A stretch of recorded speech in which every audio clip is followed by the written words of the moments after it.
welcome to CIVE632. This is the second lecture of the fifth week, and the subject today is more on kinematic waves. The subject is kinematic wave modeling. Next week we'll go to diffusion wave modeling. Actually, we'll spend 2 weeks on diffusion wave modeling, and then we'll have an exam. I again remind you that you should present your topic by next Tuesday. A couple or several of you have not done so yet. You're still thinking about it. I am meeting after this class with a couple of you to make some decisions. Okay, I'm showing you the paper that I did not. This was supposed. It's a paper supposed to be presented in Shimla, India. They had an international symposium on hydrology of mountainous areas. I think that's misspelled. How fascinating. At any rate, I was supposed to go there, but for whatever reason, I don't remember, I did not go. So the paper was not presented, but it was published in the proceedings of that symposium. Now, I do want to say that this paper is very similar to the one we just finished reading. We spent all week, all day Monday. So I'm going to, just lightly go over the paper and emphasize a couple of things that I think should be emphasized. And the reason is because this is not a journal paper. And I'm going, for those of you that don't know this, I'm going to give you the possibilities for publication. Many of you maybe are thinking about getting into the publication business, academia and so forth. So the first tier is the journal publication. The journal publication gets reviewed by up to 3 people. No, actually 3 people, out of which 2 decide positively or negatively. So that's the upper tier of publication. That's the most wanted or desirable because it's technically peer reviewed. The second one is this one.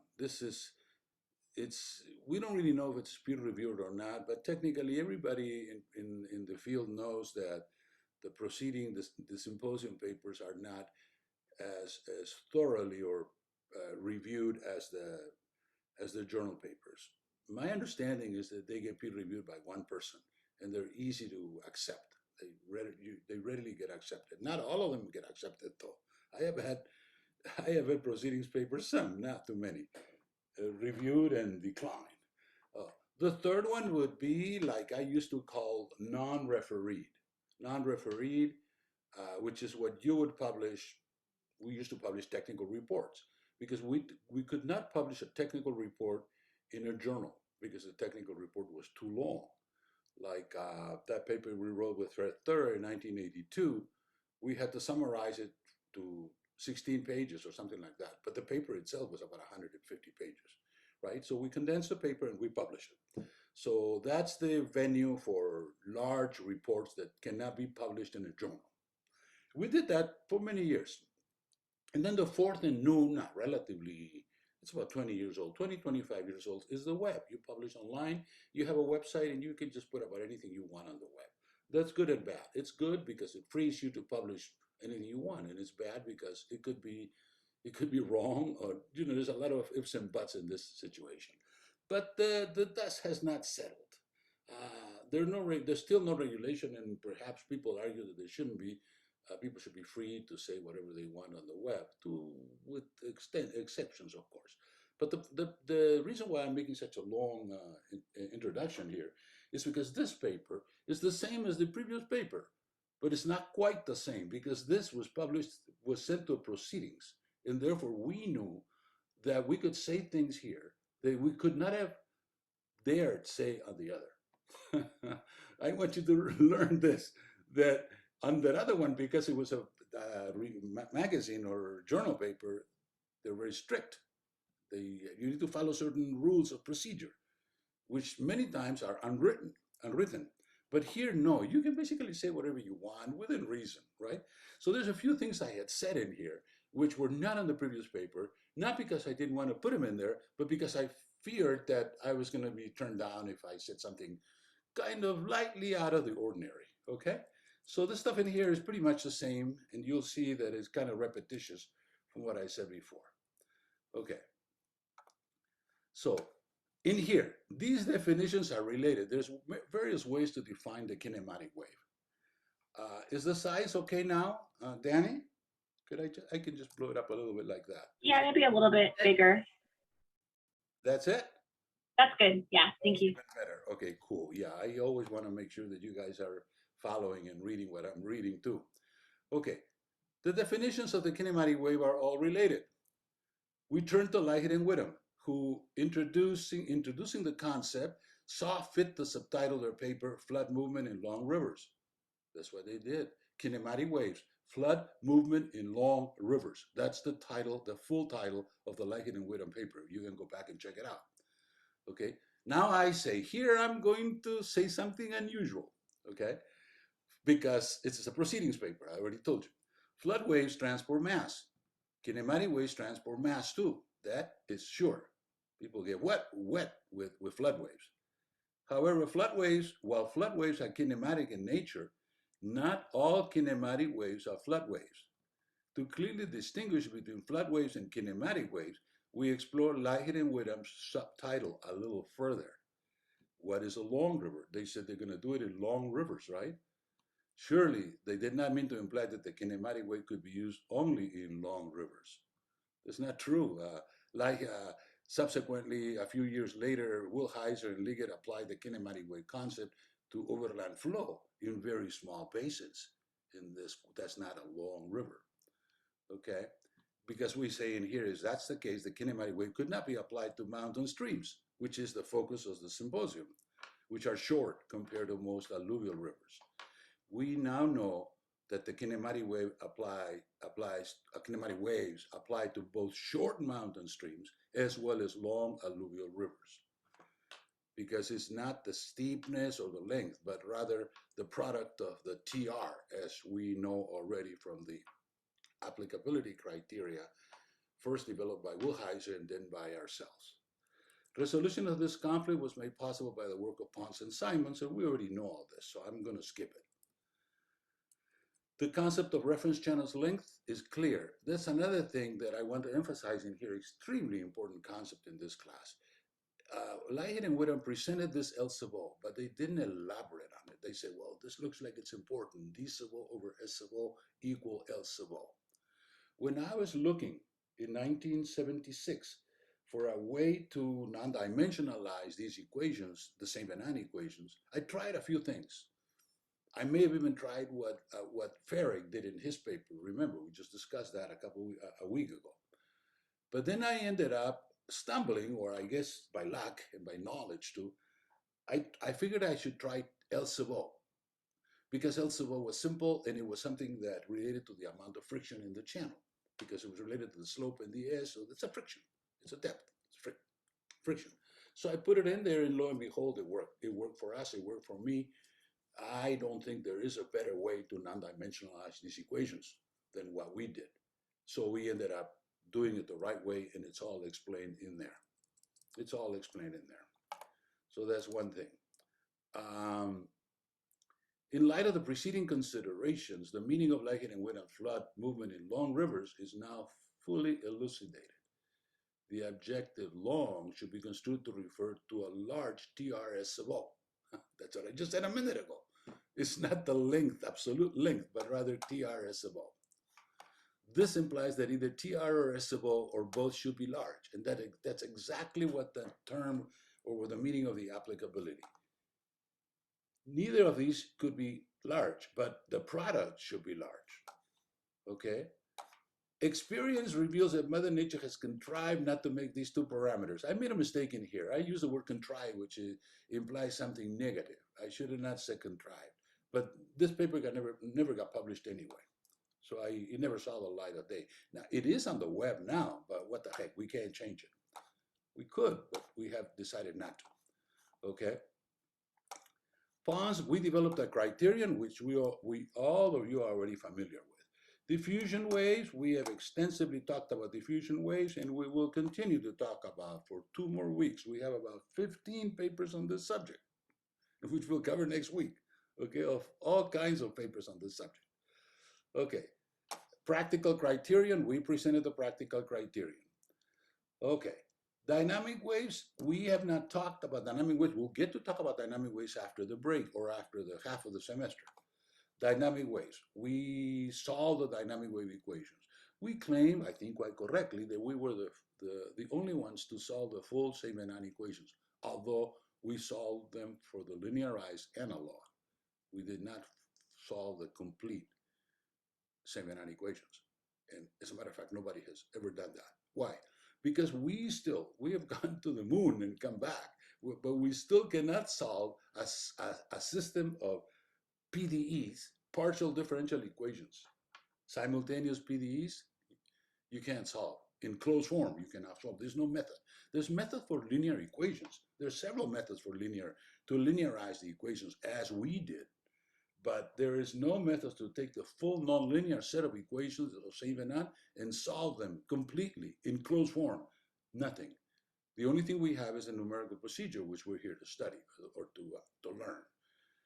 So that remains to be done. So we claim that we did the linearized solution, which is an approximation, I'd say maybe 90, 95%, but we didn't get to the full-blown equations, and nobody has so far.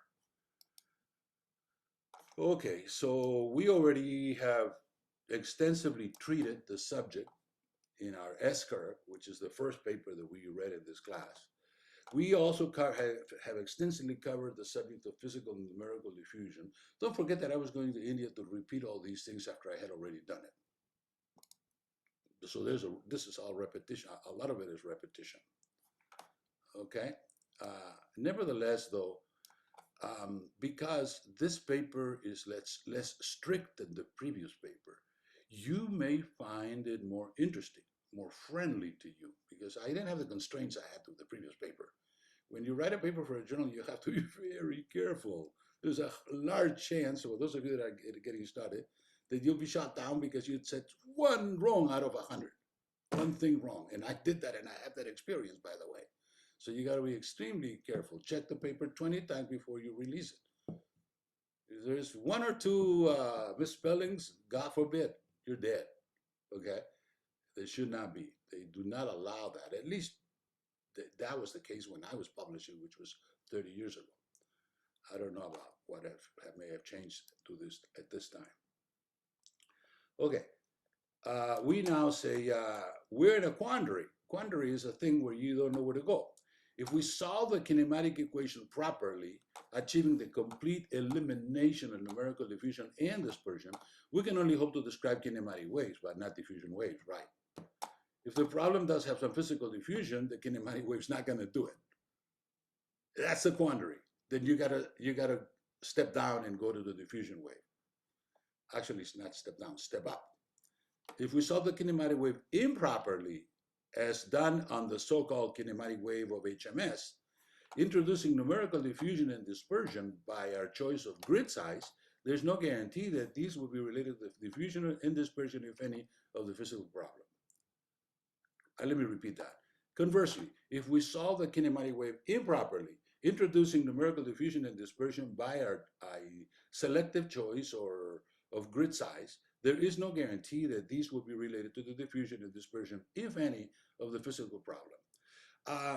I talk about HMS as having the kinematic wave with uncontrolled diffusion and dispersion, but technically it's not HMS. It's not the Army Corps. The Army Corps published the kinematic wave in 1979 on the second version of HEC1 because they took it from the people at MIT.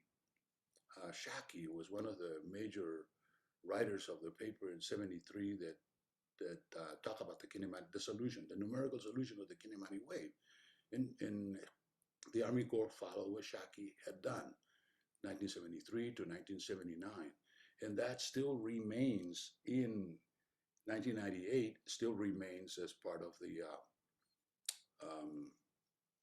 as part of HMS, which is the sequel to HEC1. The reason why I'm saying that is because in HMS, they distinguish. They say, this is kinematic wave, and this is masking of Conch. You can choose. You can compare. You can try studying it together, or rather comparing one versus the other, or vis-a-vis the other. That's fine. But there is, to my knowledge, and I think I'm right on this one, There is no other kinematic wave other than the Shaki solution that went into HEC1 in 1979. Okay. Any arbitrary choice of grid size will cause some numerical diffusion, and since the latter is unrelated to the physical problem, because there is no Hayami formula anywhere to be seen, the solution degrades from deterministic to conceptual. So the solution, in my opinion, cannot be deterministic because you're throwing in something that you don't really know how to control, which is like conceptual, right? It will be hit and miss as far as the accurate representation of the wave properties. Okay, then I say, fortunately, there's a way out of this difficulty, and then we present the work by Kant. Kinematic shock, we already talked about that. I'm going to skip this because I will come back to discuss the original paper. So let me just skip. In the role of Vedernikov, yes, I'm going to skip it too because we will come back extensively to talk about that. So the issue is, where do we go from here? I titled this paper, Where Do We Go From Here? At the time, it was something that I don't know exactly where I got it, but I think I was one of the first ones to use it. But since then, I've seen it used everywhere, everywhere. People say, where do we go from here? Like, meaning we're at a crossroads. What are we going to do now? We're kind of confused.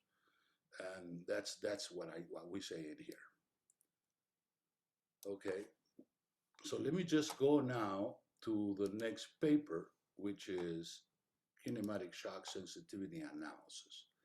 I think I introduced this paper when I was talking about the other one, because as you can see, we combine the papers and we have different topics. But this paper was written by myself and Diane Windingland. Diane was an undergrad student at San Diego State, graduated, I believe, in 1984. And she did the research. I asked her to run the model. I had the model. It was a Muskingum-Ganj nonlinear. It was in Fortran, like that's the stuff we were using at the time. So I asked her to run the model, and she dutifully ran all the things, and we analyzed them. I worked with her, and she was running the models. I was analyzing them. We were analyzing them together. And to be honest with you, I discovered a few things. And that was the objective. The objective of the lab analysis, or lab experiments, were to see if we can discern something out of the data on the issue of when does the wave steepen to the point where it actually does get out of control, like a kinematic shock, a killer wave, or when does the wave does not steepen or flatten out. The wave could flatten out. By that time, I already knew that the waves could flatten out. At the beginning, I didn't. I thought they're all going to steepen. No, that's not true. The waves can flatten out, depending on the cross section and so forth. So we did this work, and the same things that you see in here are written throughout our papers. The L sub O over D sub O, or D sub O over S sub O, which is the L sub O, the reference channel length, one of the most important concepts. We mentioned the Kibler and Wilheiser work, where they throw doubt on the actual nature of the kinematic wave. I'm going to read this because it's important. It says, while the shock wave, meaning the kinematic wave, a shock, may arise under certain highly selective physical circumstances, it is looked upon in this study as a property of the mathematical equations used to explore the overland flow problem, rather than an observable feature of this hydrodynamic process. This is exactly correct, but the light is a little bit off, in my opinion. They're basically saying we don't know if the kinematic wave exists, but it does show up in our calculations. That's what they said, in no uncertain terms. And the answer is, first, it does exist, and second, it does show up in their calculations. But it also shows up in other calculations. The steepening is real. If nature allows the steepening to progress undeterred by any other non-steepening tendency, it will form the shock, for sure. We know that, okay? So that's why I read Kibler and Wilheiser's statements, so as to kind of point out the way we see the problem. Okay. Methodology. We resorted to quantity as usual. This is what Professor Ponce does. He does quantity, a lot of tests. We're going to do 100, 200 if necessary, perhaps even more, in order to discern, get the stuff from the data. So we did. We set up this equation, this hydrograph, because Fred Thur, at the time, I was coordinating, or rather collaborating with Fred, and he had given me this equation, which he said they were going to introduce at SCS at the time, now it's called Natural Resources Conservation Service. In 1995, they changed their name. They were going to use this equation. I figured this equation is up and coming, so I was going to use it. I like the equation. It's a little bit complex, certainly more complex than a sinusoid, but it's workable. It's easy. It's easy to put together. I even put it in my book, my 1989 book, because by 1989 I already knew about this subject.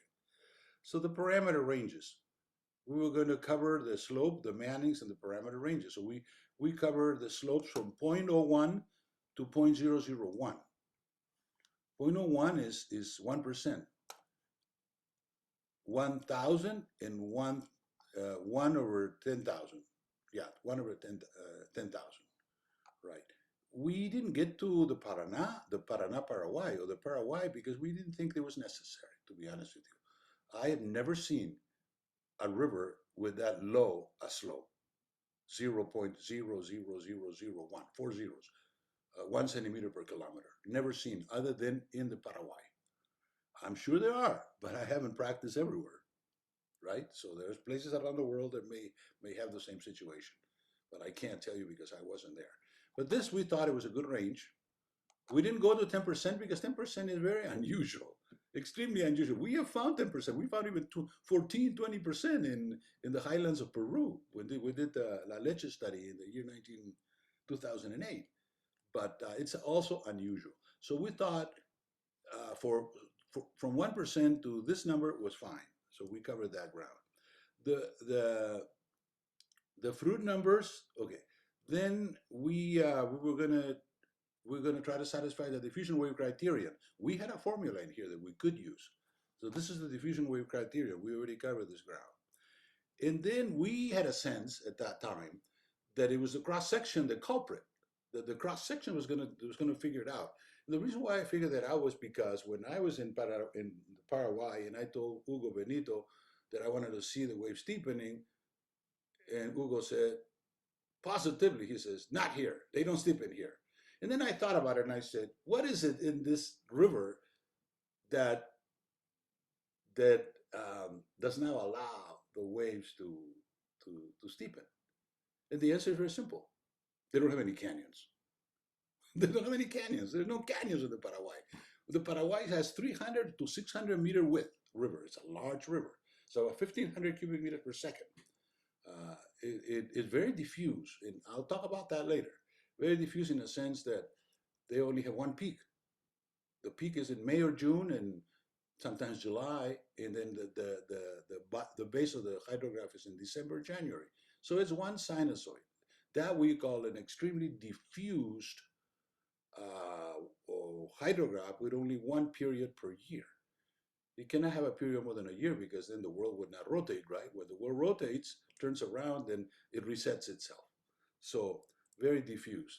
So since it's very diffuse, it doesn't have any canyons, certainly not in the Paraguay. When the Paraguay overflows, it goes from 300 meters to 600 meters to about 50 to 80 kilometers width. So where's the canyon? There are no canyons out there. So we figured that we were going to do this. We're going to take these 8 cross sections and take the same hydrographs and run them through these 8 cross sections and see what happens. Triangular cross section, rectangular cross section here. Z equals 0, B equals 0 is not a channel, doesn't exist. Z equal 1, like triangular, trapezoidal, and Z equal 10 with B equals 0, like very triangular, like this, okay? And that's those 8 shapes we tested. And we had a way in our model to set up the cross sections, to tell the cross sections what they were supposed to do because we already had the ratings and so forth. We felt shy of doing the 25 tests, but we figured we're going to do this. We're going to do here because we knew that that was the one that showed more in the results. And then we also, just to double check it, we had a test here and a test here. So we got 1, 2, 3, 4, 5, 6, 7. 7 groups of tests. I believe each test was about, I don't know, I don't recall, 15, 20. 2, 4, 6, 8, and 10. There's 10 out there. yeah, as you can see those variations, and then we have the results. The results are in here. The rating curve parameters, alpha and beta. And let's look at the betas here. For the triangles, 4/3. That's cool. That's Manning. Okay. For the trapezoids, it gets all the way up to 1/6. Let me find a 1/6 in here. The largest that we have in here is 158. That doesn't necessarily mean that we couldn't get to 167. It's just that we stopped there. We didn't get there. I was not interested in showing that 167 was the limit because we already knew it. Okay, so we have for the FL, well, in here this is a trapezoid. This is a trapezoid. This is the B width is 1. Oh, I take that back. For the 100, it was 164. So it's correct. I take that back. I didn't see the 164. So this 164 kind of tells us that for 110, it was going to be the 164. But if I put in here 200, it was going to be 165. And if I put 300, it would be 160. Eventually, it gets to 1.667, which is 5/3 over here. So that's the ceiling for the beta, for the top of the beta for the Manning condition for Y channel. These trapezoidal channels, these are narrow channels. And you can see in here, where's the beta, the low beta? I'm going to try to, let me see, I'm going to show in here. Let me see. I can't, okay, there it is, here, right here, 1.02. This is the lowest, extremely low. This is for the z equals 0 and b equals 10. So this is extremely low. This is almost 1.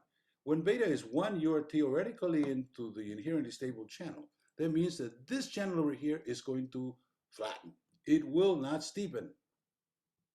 Okay? And this is kind of the same theory, only 40 years later, that I'm asking maybe one of you, if you wanna take the challenge to study this, because now we have a calculator for design, but it's basically the same concept.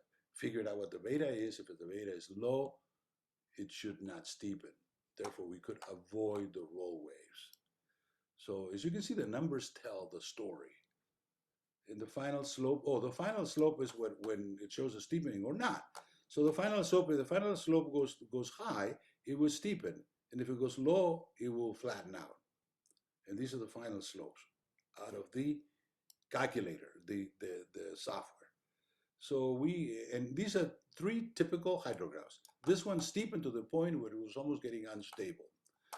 What is instability? But this is unstable right there. That shouldn't be there. Instability is the condition under which if the perturbation gets below the grid size, it will refuse to calculate. And in this case, how do you get below the grid size? When you set up the grid size and the peak over here is within 1 grid size, you can't pick it up. This is supposed to be a smooth process. If it's not smooth, then you can't pick it up and it starts creating all sorts of crazy stuff. That's called instability, numerical instability. You will experience that in your homework because I asked you to run the Quran numbers low. I think the last Quran number that I've asked you to do is 0.01. No, 0.1, which is extremely low already. The Quran number should be 1, not 0.1. And you'll see the instability. So don't get surprised if you get negative flows, because I purposely designed that problem to show you that you could get negative flows in the homework you're working on right now. Technically, you're going to start nicely, and then with the first grid size, the second's going to be more or less good. The third one not so good. The fourth one bad, and the fifth one terrible.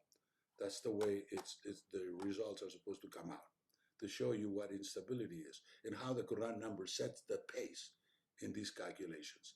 This one is more or less steepening, and this one is flattening. Actually, the slope is 2.92, so it is steepening. The slope in here is 375. So that's steepened to the point where it already caused some instability. And over here, the slope is 445. So this one didn't steepen, negative steepening. So this one flattened. So Hugo Benito was correct when he said, let me get this out, when he said that the Paraguay slopes don't steepen.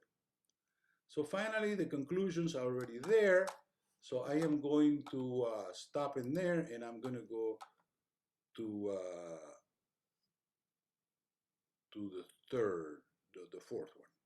Right, the fourth one. In this one, I'm going to spend some time. First, let me say that these are three of the pillars of open channel flow, unsteady flow in history. The first gentleman is Chow. He was a professor of hydraulic engineering at the University of Illinois at Urbana from about 1950, when he was a young man, to about 1982, I believe he passed away. 1982 or 83, I could be wrong, plus or minus 1 year. Venticho, originally from China, went to study graduate school at Illinois, Urbana, great university, by the way. And then he stayed there and he became a faculty member, and he stayed there for more than 30, 35 years. In the process of doing that, Venticho wrote a book. Actually, he wrote 3 books. His first book came out in 1964. It was called Applied Hydrology. It was a manual. Actually, he didn't write the book. He put together 15 people to write the book, and he wrote the beginning, I guess, the introduction or the first chapter, and then it was a manual written by many, many people. But he did a great job. Chow was a very meticulous guy. The fact that he's meticulous is shown by his open channel hydraulics book, which we do not cover in my class because we have our own book. And besides, Chow's book is kind of dated because it was published in 1959. And many things have happened since 1959, that's 60 years, right? But Chow is revered by many people, respected because of what he did. He wrote at the time, there were several books in open channel hydraulics and fluid flow, but he wrote a very good book, and he basically superseded everybody else. He became the book to read in Tejado. Never mind that everybody does have the book, but nobody has read it completely. And I can tell you that for a fact, and I'm going to abound on that later on. Because it's a tough book. When I first was faced with the book in 1965, when I was taking hydraulics back in Peru, I looked at the book and I said, oh, I'll never be able to learn this. To myself, I was a young man. I was 20 years old. And 20 years later, I started teaching that class at San Diego State. So you can eat your words out there. I had to eat my words because I started teaching it. I went to Colorado State. I learned the stuff, and then one thing led to another, and I was teaching it. From 84 to last year. Last year was the last time I taught open channels. Many of you were in that class. So that's vintage show. I'll come back to talk about more later. Froude. Who was Froude? Froude was a British gentleman. He was a naval architect, meaning he designed boats. He was working in the middle to late 1900s, or 1800s. So his best work, or one of his best works, is I think is dated 1871.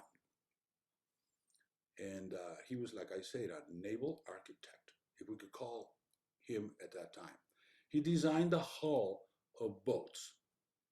I have actually written a story and a video, which later we converted into a video, on his own experience checking on the web. And besides, there's books written on Chow. There's one book that was written on, I'm sorry, not on Chow, on Froude, that I have happened to get my hands on. It's in the library. If you're interested, if you're interested in the history, you can go out there to the library, check the book on Froude, and read everything about him, including everything I'm telling you tonight. Okay, so that's Froude. Then he died around the year 1880. But he was very well respected in England because, according to the stories which are written in that book, he had the best hull design. So the ships had a much greater stability after they followed his designs.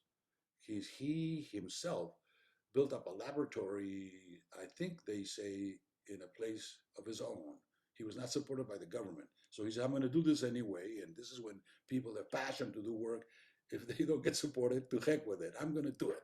So he did it to our benefit, to the world's benefit. But we first the British, and then everybody else learned how to design a hull.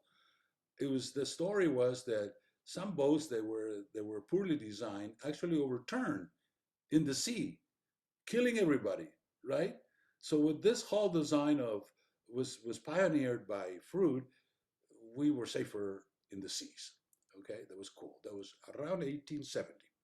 So then, uh, many years later, he had a lot of followers everywhere, like typically in Spain. I mean, not in Spain, in Europe, England, France, right? The French, the Germans, right? The French and the Germans were following the work of Froude, and they really liked the work he did in architectural engineering, or rather, I'm sorry, naval architect. And they, for whatever reason, and I'm not privy to that information, but I know the reports, for whatever reason, decided to create the Froude number and call that the Froude number. In other words, they gave Froude, they said, Froude, we're gonna develop this concept, which is the Froude number, and we're gonna call it the Froude number because of Mr. Froude. He was a great guy. He already passed away. Okay, what's the relationship between Froude's relation and the Froude number?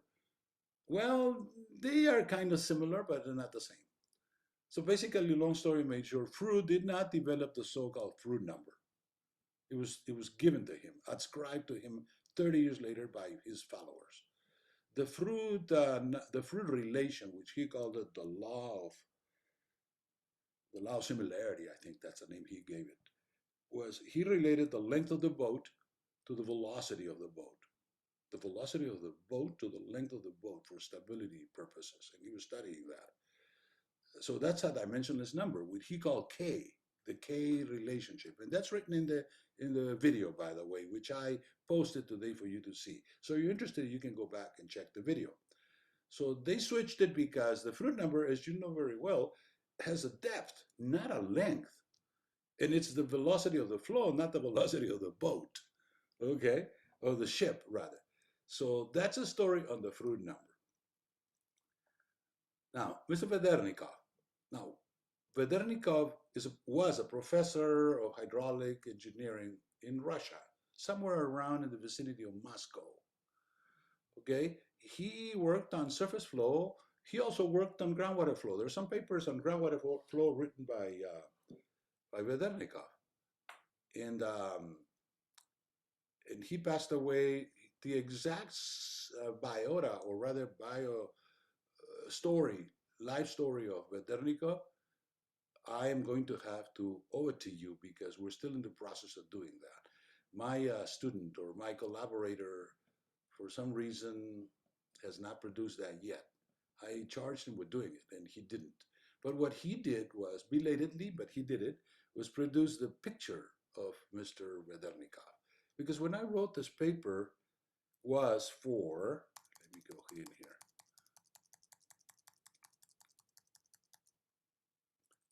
This paper was presented at the ASCE EWRI World Environment and Water Resources Congress held June 1 to 5, 2014 in Portland. The Chow commemorative sessions, 3 in total, were organized by Dr. Arya Vance-V, a former student of Professor Venti Chow, to recognize Chow's contributions to the hydraulic and hydrologic engineering profession. On the 50th anniversary of the publication of his seminal work, Handbook of Applied Hydrology. So in 2013, Arya Vance-V, who was a professor somewhere in Israel, called me up and said, Professor Ponce, I'm organizing very, very comprehensive 3 sessions. We need 12 speakers, 4 per session. And I've identified you as one of them. I said, thank you. I said, what do you want to, you can speak about anything. I said, cool. I'm going to think about it and I'll give you an answer in a week. That was in 2013. That was about a year prior to the meeting, because you do this in advance, about a year in advance. So then I said, fine. So I thought about it. I said, My S-curve is not very well known, even though we're talking here 25 years or 30 years. I could talk about my S-curve, and I could do a great job of popularizing that concept. And then I said, but Vedernikov is not well known either, and it should. So I said, I'm going to write a book. I'm going to write. I will propose to Vince V to write a paper titled Chow, Froude, and Vedernikov to compare these three gentlemen, or rather to present them, to put them together in one page or under one cover, because it had not been done to that date. So I talked to Vince V on the phone and I said, Ben, this is what I propose. Either I talk about the S-curve, which you know is my subject. Nobody else can do that or has done that. Or I can present a paper on the topic of the three gentlemen. Which one do you like? And he said, the second one is a bit controversial, right? I say, yeah, kind of. I mean, if you think about it, yes, because people don't know Vedernikov. They don't know who Vedernikov is. I said, I like that. You do that. I said, so I ended up being chosen to talk or to write a paper on Chow, Froude, and Vedernikov, none other than by Vince V. The meeting went great and so forth, and that's the story. So then after I wrote the paper and published it, I had to publish it on the web because that's the way we do it, right? That's why we have a very big exposure. So I was able to find Chow's picture on the web. He's a very well-known gentleman.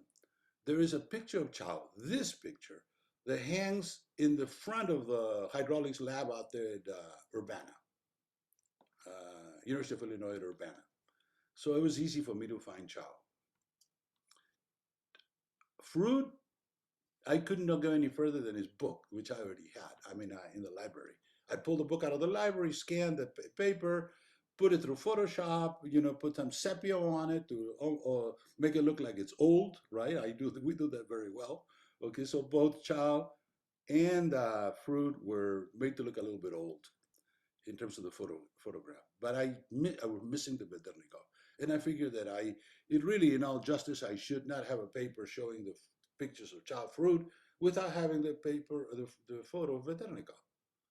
So I tasked one of my students at the time. I don't know if you know the gentleman. He graduated. Okay, I just added this yesterday as an afterthought. The writer wishes to thank Alexander Gostomelsky, 214 graduate of the MS program in civil engineering at San Diego State. Alexander was our student. He worked with us, special studies and so forth. He didn't do a thesis, but he did special studies. And prior to that, even we did some consulting with Alexander pretty extensively here in town. So, who searched for and eventually found the photograph of Professor V.V. Vedernikov that we have posted on the top of this article, along with those of N.D. Chow and Froude and William Froude. So therefore, I was able, maybe a couple of years ago, it took us a while. It took him a while. I had to keep reminding him, what about the Vedernikov? What about the... Finally, I guess he was bugged enough so that he produced it. He's now supposed to, or has been tasked by me to produce the biography, which he has, by the way. Only it is in Russian. It needs to be translated. So Professor Vedernikov, I don't know when he passed away. I don't have the biography yet, but my guess is that he was born around 30 or 40. So right now he will be, if we were living, I don't think he is. He will be 90 years old. Okay, so that's the introduction, long introduction of these three gentlemen. The concepts of Froude and Vedernikov are reviewed on the occasion of the 50th anniversary of the publication of N.T. Chow's handbook. While the Froude number is standard fare in hydraulic engineering, it has been mentioned in hydraulic engineering books first in the America, in the U.S. by King. Who was King? King was a professor of hydraulic engineering at the University of Illinois, I believe. I'm pretty sure. I could be wrong on this. In the year 1910, King produced a book called Handbook of Hydraulics, which is, at the time, it was a standard. I saw it. I worked with it when I was young. Handbook of Hydraulics, of course, of the time, of the 1910. Okay? I'm sure that's been dated by this time, I think so. I don't use it anymore. At any rate, so that's King. King introduced to the US the usage of the Froude number, of the concept of Froude number. So since 1910, we have had the Froude number in the US because it was originated, like I said, in France and Germany over the turn of the century. So it's 120 years old. So that's the Froude number. The Vedernikov number remains to be recognized by many practicing engineers. I submit to that statement. I know it's positive, even though time has gone by and even though I've been talking about this subject for 20 years. Okay? It is surmised here that this may be due in part to the fact that Chow placed the Vedernikov number in chapter 8 of his book instead of placing it in chapter 1 together with the Froude number. Why do I say that?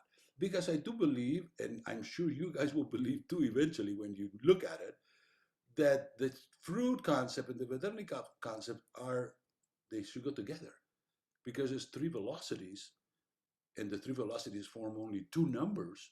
And the first number is Froude and the other one is Vedernikov. And the third one, the third number is dependent on the other two. So therefore, you can't come up with a John Doe number based on the three velocities because the whole thing has already been taken. So it is not a good service to clarity to mention Froude and not to mention Vedernikov. That is my position. So I am trying, or have tried for many years, to fix that problem. Okay, why Chow did that? I could second guess him. He's dead anyway, like they say.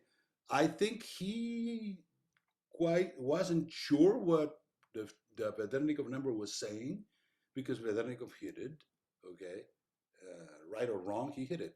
He wasn't sure, so he said, "This is a concept. I think it's important. Let's put it in chapter 8, where I put other concepts that are kind of tough to digest." I don't want to make my book unreadable. That's one thing a writer should do. If you make a book unreadable, nobody's going to buy it. And Chow knew that. He's a smart guy. So he says, I'm going to take all these tough subjects, new subjects, relatively new subjects, and I'm going to cover them with a glossy thing like theoretical concepts and put them in chapter 8. Not in chapter 20, because then people would say, what the heck, you're hiding, But in chapter 8, he did it. So the book has 20 chapters. The first 7 are preliminary. We covered in our, actually we used to, not anymore. Chapter 8 is the hidden chapter, and then 9, 10, 11, he talks about gradually varied flow, unsteady flow, rapidly varied flow. He finishes up with flood routing in chapter 18. That's Chow. Okay, so he basically hit it. Okay, so then you say a comprehensive description of the variation of beta, the altogether important exponent. And then here we believe that beta is the most important concept in open channel hydraulics because it subsums the two concepts which are fundamental, the Froude and Vedernikov. Note at this point that you can ask, what about the other numbers? There's more numbers, right? Well, there's the Reynolds number, but the Reynolds number is a ratio of diffusivities, not the ratio of velocities. So it's a different kind of set apart. There's other ratios of diffusivities and other numbers. But as far as the velocities of open channel flow, these are the two numbers. And there is no other velocity. If you can come up with other velocity, then you can come up with another number. But these are the three velocities. And I'll talk about that in more detail later on. Okay, so there's right now, three characteristic velocities. The velocity of the mean flow, either Manning or Chesi. The velocity of unsteady kinematic waves, the relative velocity, and the relative velocity of unsteady dynamic waves, expressed by the Lagrange formula. The Lagrange formula had been around for 200 years. The Seddon formula, only 120 years. We know that. And even though when Seddon published his paper in the year 1900, he was forgotten for 50 years until Leichen and Whittam came in 1955 and uncovered it and put the theory behind it and so forth. So the Manning equation we know, the Chesi equation, one or the other. The Seddon formula we already know, right? The equation 3. The Seddon formula can also be expressed, as you follow my book, like this, in which beta is the exponent of the discharge flow area rating. I may have been the first one to call it beta. I know other people call it M. I didn't want to get an M because I didn't think M was too distinctive enough. But beta could be confused with the Boussinesq coefficient, which I kind of figured that it could happen, but Business coefficient is a steady concept. The beta is unsteady. So I figured I could separate it between steady, the beta for steady, the beta for unsteady. So we did it that way. We did it extensively. We did it in our book. We did it in all our writing. So we hope that this would stick, that this usage would stick. So the relative kinematic wave celerity or Seddon celerity and the relative dynamic wave celerity. Notice that we're talking not just the celerity, but the relative celerity, because it is the relative celerity that is important, not the celerity itself, as we will see later on. Two-dimensionless numbers. The Froude number is the ratio of u versus w. In other words, the velocity of Manning or Chezy and the relative celerity of Lagrange. And the Vedernikov number is the ratio of v and w. That means the relative celerity of the kinematic wave and the relative celerity of the dynamic wave. How easy could this be? It is amazing. It's extremely easy. But neither Froude nor Vedernikov said this because they got into the math and Vedernikov got entangled in the math, and Froude was not able to separate it. Because Dr. Froude or Mr. Froude, Professor Froude, I'm sorry, I'm talking about wrongly, Chow was not able to separate or discern the work of Vedernikov because, you know, gentleman is dead right now, but Chow was a very good book writer, excellent book writer, but he was not as excellent a researcher. So Chow was unable to discern, and he just wrote it up as Vedernikov had put it, and it was confusing, and nobody ever thought about it. We know because we knew the SCurve, and from the SCurve we got smart. And by getting smart, we were able to discern that this was the true relation between these numbers. And then the V over F is turned out to be the beta minus 1. So that's when we say, quite correctly, that the ratio between these two is the beta, and therefore that the beta is the, par excellence, the term that defines unsteady flow in open channel hydraulics. What is the Vedernikov number used for? Well, it is used for roll waves. The Froude number is used for steady flow to define critical versus supercritical. And the Vedernikov is used for unsteady flow to define stable versus unstable. And I was in Peru visiting a project in the year 2007, I believe. And I was invited to visit an irrigation project in southern Peru, in Puno. And I went over there. With my luck, they were running some water, and there were some roll waves because these were very steep channels. I figured this on the order of 3 to 5%. It's a steep channel. And why is it a steep channel? Because the topography was steep. They had to do it that way. They actually had some drops, but this particular stretch had no drops. So I was able to develop the roll waves, and I was able to document the existence. Since then, we have been able to document the existence in many places. So these roll waves are interesting, fascinating, sometimes dangerous if you don't know what you're doing, depending on the locale. It has been known, particularly in Bolivia, to kill people that stand in the way of the roll wave when these waves are large. Now you can imagine that wave's not going to kill anybody. If I stand on the wave, it will just create disturbances. But if this channel is 20 times bigger and the wave is bigger, 10 times bigger, it will kill people because it comes very fast. Anything above in feet per second, say 3, 5 feet per second, you can't swim there. It'll just roll you over. Everybody knows that. So the parameter beta characterizes the type of friction and cross-sectional shape. And remember, the beta is the beta that we just discussed in the previous paper. Okay? So we have it here. Table 1 shows values. Okay, and then the question is, what is the beta? The beta varies between 3 and 1.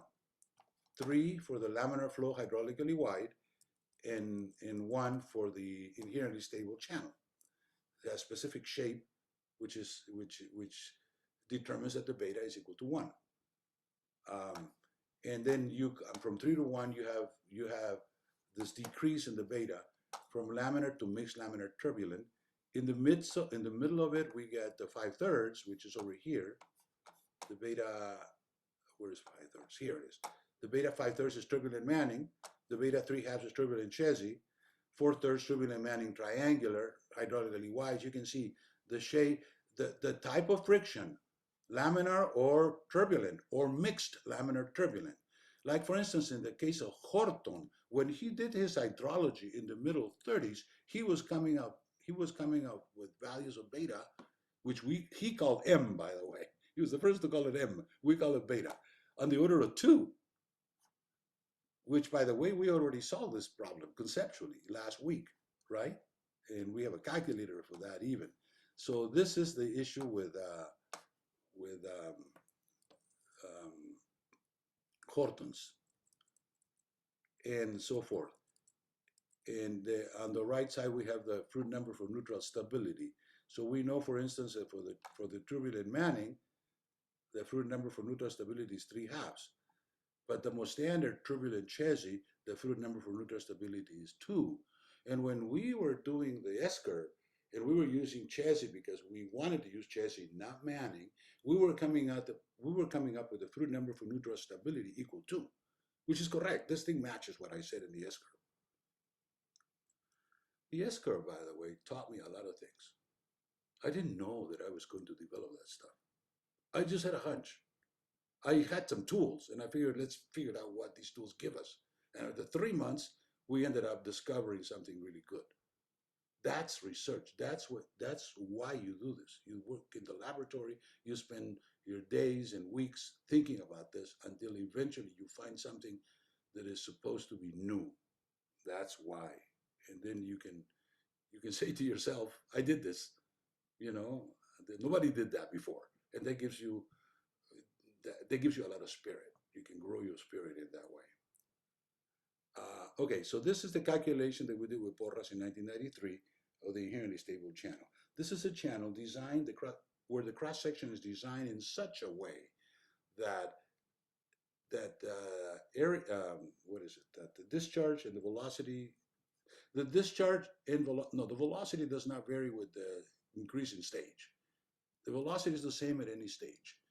And that's not the same in a regular channel. It's not true in a regular channel. But this is not a regular channel. Now, suffice it to say at this point that this channel, to my mind, or in my opinion, has never been built. And it probably will never be built. So why are we doing this? We're doing this for the question of knowledge. If you wanted to, you could do it. Okay? It's a tough to build. Well, not tough. It can be built. Okay? But the issue now, it's even better than this. We don't have to build a channel like this. This is theory. Professor Ponce's theory. Nice, but useless. Okay? But the point is that from Fn infinity, you can get to Fn equal 20 or 30, which would be over here somewhere, like over here. This would be 30. We showed this. And you can build a 30 because no situation, under no circumstance, you're going to have to deal with a Froude number equal to infinity. The maximum Froude number proven is about 25 to 30. So all I need to do is, if I wanted to design a channel, is design a channel with a limit of Froude number equal 30, and I would cut in 1/3 to 1/3 the width of this channel. And by the way, that design can be done because we already have a calculator for that. Cut it to 1/3 and we can design that. But to my knowledge, it hasn't been done. It hasn't been done because people don't know. And they don't want to read anyway. So Venti Chow, we already talked about Venti Chow. He was born in China. He received a BS. He came to hydraulics and so forth. He has a fascinating title board in his book, which I thought was fascinating, and I put it in here. And my information is that this Qiantang River in China, which of course I had never been. I've been to China, but not the Qiantang River. China is a big country. Is the one that has featured in the past the largest tidal bores. One of them with the exact measure of 9.03 meters. That information was given to me by a professor from China, maybe 20, 25 years ago when we were dealing with this. Okay, then Chow is the author of the following books: Open Channel Hydraulics, 1959, which everybody knows, Handbook of Applied Hydrology, 1964, which has been superseded by Applied Hydrology with co-authors David Maitman and Larry Mace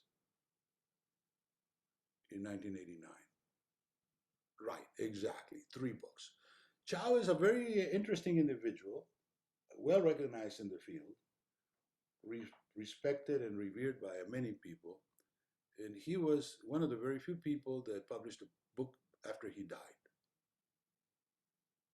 Just think about what I just said. He died in 1982, 83, and he published a book in 1989. How could he do that? Well, as the story goes, I talked to Maiden about this. As the story goes, Maidman was a student. As a matter of fact, Maidman was one of his last students, David Maidman, who teaches at the University of Texas. He draws from Australia, I believe. I'm not sure if it's Australian. I think it's Australia. I met with him several years ago. I think it was in Portland. When I was in Portland, I met with Dave Maidman. We chatted over the years, and Dave was one of the last, if not the last student of Chow. So Chow, in his before he died, he must have told, I'm guessing here, I'm guessing something that is normal, that the way happens. He must have told Dave, finish the book. I already have halfway through done. You finish the other book, and then we'll see, check with my wife, on the issue of the royalty and so forth. And so Maidman took 6 years to complete the book. He completed in 1989. I happen to know that because I published my book in 1989. It was in January. It was the 15th of February. And a week later, I got a call by none other than Dave Maidman, who had just published his book in 1989. He called me up and said, Professor Ponce, I want you to congratulate you. Writing a book is not that easy. I didn't know at the time the story on this, but it took him 7 years to write to complete the book that Chow had not finished. So there was a lot of work. So that's why he told me over the phone. The Froude number, we already know. Froude was an expert. That's the formula he put together. He called it the law of comparison. This is an analog, or I guess you could say a model, of the hulls of Swan and Raven that were built by Froude, which I was actually pulled out of the web. It's a picture of the Science Museum in London. So this is from the web, from Wikipedia. So it is true. It's all correct. Then the Froude law is embodied in the Froude number defined as follows. Bratter and King, 1976. Bratter and King, this is interesting. King was a professor. Then subsequently, when he was almost old, Bratter came about. So remember, he wrote his book in 1910, the first handbook of hydraulics. And in 1976, 66 years later, Bratter, who succeeded him as a professor over in Illinois, I think, wrote another book or another edition of the book. And that was his name, Bratter and King. So King's still publishing many years after he obviously was dead, because he was publishing when he was young in the year 1910. So this is the concept that they define. Okay? The Vedernikov number. The concept of Vedernikov number was first published in a Soviet journal, 1945, 1946, in Russian. Since I have Russian contacts, namely Alex, I said, Alex, can you pull out and we did. We finally, I don't recall what we did, but we got the book. No, what actually happened was this. I was not going to be able to read Russian, and neither I wanted Alex to translate it because it was a lot of work, sometimes too difficult. But fortunately for us, the Vedernikov paper had been translated by the Israelis, and it was available in English. So we pulled out the Vedernikov papers in English, and I read them. Well, I browsed for them. I don't think I can say I read them, much as I did not complete the Hayami paper. It gets to the point where these people get so thick that not even Professor Ponce can read it, right? So let alone just anybody else. So the point is that they're difficult to read. So at that point, I understood Chow's plight. It was difficult to read for Vedernikov. It was probably difficult to read for Chow too. So that's why Chow didn't quite figure it out. He put together in a condensed form the Vedernikov concept in chapter 8, the last section of chapter 8 of his book, which was titled Theoretical Concepts of Open Channel Hydraulics. Interestingly, though, Vedernikov was at the time, this is a long story, by the way, and I think we have a few minutes. Oh, we're almost at the end. We will finish here. Interestingly enough, Vedernikov was being paralleled by a gentleman named Kraya, working out of France. Which is to say that while Vedernikov was doing this work in Russia, Kraya was doing this work in France, in French. Okay? So Vedernikov published it in Russian. He was translated by the Israelis to English. It came to the United States 2 years later, only 3 years later, in 1948, because there's a publication by Powell, an American scientist, who mentioned the work of Vedernikov, and he said, this is a new concept. It's a new criterion. So we might as well call it the Vedernikov number.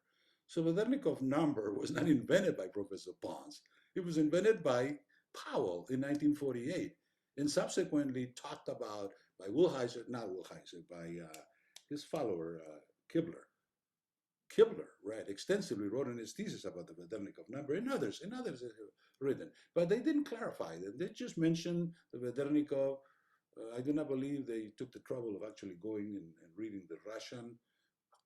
I don't know. I honestly don't know. I would be inventing things if I said something that was not correct. Okay, but the point is that Kraya was out there. So then Kraya decided, Kraya was a Frenchman. He decided that what he had to do was get on the bandwagon with Vedernikov. But he wasn't going to do that in France, unfortunately. I don't like to talk bad about the French, but that's what happened.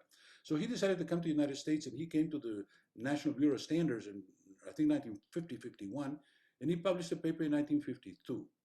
There it is, not Cry in 1952. Thank God. Why? Because Professor Ponce read the Kraya paper, and he understood the Vedernikov concept through the Kraya paper, because I already had some knowledge of it based on the SCurve. I was just thinking about this, and how, in researches like this, you're thinking about this, and you're thinking like 24 hours. And I finally got through Vedernikov by reading Kraya. Never mind that Kraya has some bugs in there, big bugs, like everybody else, like Conch and everybody else. But anyway, if you know how to read, you can read, take the bugs out. Kraya was an excellent paper who explained very well the Vedernikov paper. There was another gentleman, I think his name is Iwasa, doing the same thing in Japan a few years later. But we don't mention Iwasa, we have enough with Vedernikov Kraya. The Vedernikov Kraya criterion states that roll waves will form when the sudden celerity equals or exceeds the Lagrange celerity. That's what Kraya said. And he's correct. And that's what Vedernikov was trying to say anyway. And he didn't quite say it. Okay, so the Vedernikov number is greater than 1. The sudden celerity equals the Lagrange celerity. So here, you're talking SCurve business here, right? Because we already extensively discussed that. And here it is. The sudden celerity, 15. When 15 exceeds when the left side of 15 exceeds the right side is when you have the Vedernikov greater than 1. Very important concept for the issue of roll waves. When do roll waves form? They could be laminar, they could be turbulent. We've shown some laminar in here. This is the roll waves from the spillway at Turner. What happened was that in February 24, 2005 was a very wet year, and a few of our 12 reservoirs overflowed. And I got word that Turner had overflowed. And I know Turner very well because I did some work in the 80s in that basin. So I was familiar with the site. This is about 30, 40 miles north of here. So I went over there, got permission from the water district, because you won't get in unless you have permission. You got permission from the water district, and with my luck, I was able to take this picture. That Turner Reservoir had just started overflowing the day before, I think. So I was able to document the roll waves. These are the roll waves. They're kind of laminar, I would say, or in the middle between laminar and turbulent. Why are like that? Because they have a boundary no slip condition. They don't slip on the boundary, because otherwise, if they were able to slip completely, or if the channel was a lot wider, it could just flow completely without showing that boundary. So the Vedernikov number in Chow's open channel. And here I'm going to review for you, or present for you, what Chow said. This is what Chow said. And you'll see that it kind of gets thick. And Chow worked on this formula. Now, let me also say that But let me also go back in history in here. When Porras and I, in 1995, were doing this work, we were confronted with Chow's, well, not Chow's, Vedernikov's equation, which is 18. 18 is Vedernikov's equation. And I'm not kidding you. We spent a month looking at this equation, just looking at it. Just looking at it. Because this was at the crux of what his thesis was all about. And he said, Professor Ponce, I don't understand this equation. I said, I don't either. Let's take a look at it. And we took a look at it for a while, maybe not a month, but a few days. And finally, we unraveled the mystery of this equation. I want you to read it and think about it and see if you get an inkling of what I'm talking about here. And these equations are all related, and they're all correct, by the way. And many of them were mentioned in Chow's, because Chow was repeating what Vedernikov had done. So this is basically what Vedernikov did, but now in English. And finally, this is the Chow presentation. Chow did not put it the way we put it later. He just said, well, this is it. This is what Vedernikov did. This is the Vedernikov number. See you later, guys. Okay? So then this is what the variation of beta, the exponent of the discharge, which we have in our paper 1991. We figured out what the B, the X, the gamma, the D, all the variation, equation 17, 18, 19, all of them. Okay? And then finally, Professor Ponce is Professor Ponce, and he has to do what he has to do. Okay? So the question remains as to why Chow plays the Vedernikov number in chapter 8. That is, as the last section of the chapter 8 entitled Theoretical Concepts. I have the last. This is where Chow's book, chapter 8, section 8. And this is what the treatment of Vedernikov, which may be called the Vedernikov number. May be called. He said it may be called because Powell in 1948 had said in exactly the same words. He didn't say which is called the Vedernikov. He's may be called because Powell said it. And I'm not sure if he quotes Powell here, but Powell's been quoted extensively in the literature in regards to the Vedernikov number. Okay. This fact may have contributed to the relative obscurity of the Vedernikov number, which persists to this day despite the passing of more than half a century. Many practicing engineers, while they acknowledge having consulted the book, have yet to discover the Vedernikov number. And that is a correct statement. That is why Adi Evans-B, when I presented to him the topic, he says, go for it, Ponce, we need this. We need to open up the worms, or the kind of worms that are not known by most practicing engineers. That's exactly what we did. So concluding remarks. The concepts of Froude and Vedernikov are reviewed on the occasion of the 50th anniversary of Chow's pamphlet of applied hydrology. While the Froude number is standard fare in hydraulic engineering, the Vedernikov number remains to be recognized by many practicing engineers. It is surmised here that this may be due in part to the fact that Chow placed the Vedernikov number in chapter 8 instead of placing it in chapter 1 together with the Froude number. I should add in there strongly where it belongs. Comprehensive description of the variation of beta, another problem that Chow had, he did not dwell on the beta. The altogether important exponent of the discharge flow area rating is accomplished here to recognize and honor the contribution of Professor Chow to the hydraulic engineering literature or profession. We would not have done this had it not been for the 50th anniversary. I would not have been invited by Adi Evans-B to write this paper. It would not have occurred to me that I should write the paper.